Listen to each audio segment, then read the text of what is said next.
Nakarating na sila ng bintana. Yan.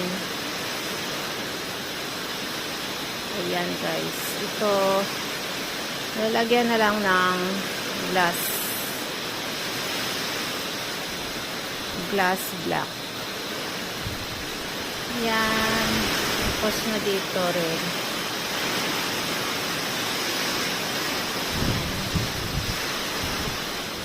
Ito, bukas, matatapos na ito.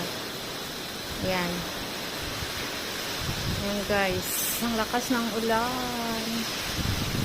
Mapagyo. Ayan. Ang lakas ng hangin.